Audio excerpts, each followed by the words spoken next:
The big main reason yang saya ambil Jelia Bridal ni, akak je ni sebab trusted lah. Alhamdulillah kita orang punya pelamin pun lagi kan.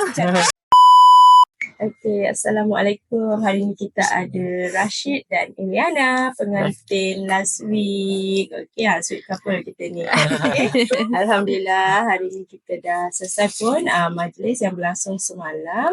Pada hari Ahad. Okay, 5 hari bulan 1, 2025. Pembuka tirai tahun 2025. So far majlis tu sangat meriah. Okay, betul, ramai sangat tetamu daripada awal sehingga akhir lah.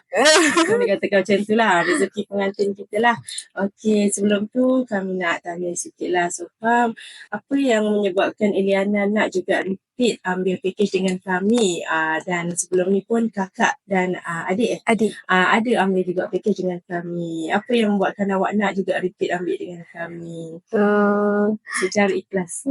Secara ikhlas. Ya, insyaAllah. The big main reason yang saya ambil Jelia Bridal ni, akak je ni sebab trusted lah. Okay, sebab dah ada experience dengan Alung punya kenduri pun sangat bukan makanan, dia punya wedding better. Dengan adik saya pun wedding dia sangat gah, dia punya pelamin.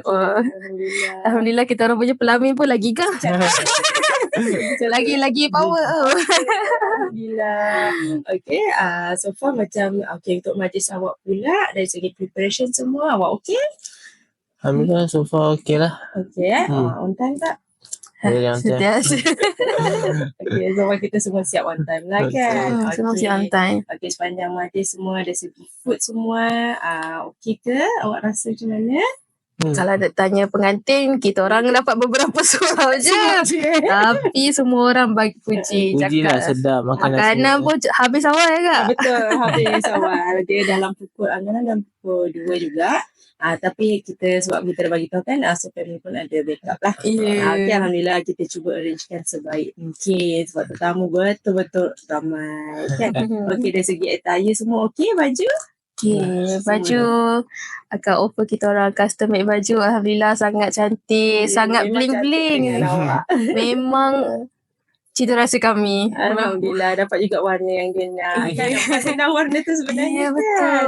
Okay, so apa pun kita nak ucapkan tahniah. Selamat pengantin baru. Razi jaga wife Rashid jaga wife elok-elok. Iliana pun sama. Okay, semoga bahagia ke jannah lah. Okay, amin. Terima kasih sekali lagi. Repeat dengan akak. Okay, tanya. Terima kasih. Assalamualaikum. Terima kasih untuk feedback. Waalaikumsalam. Happy honeymoon.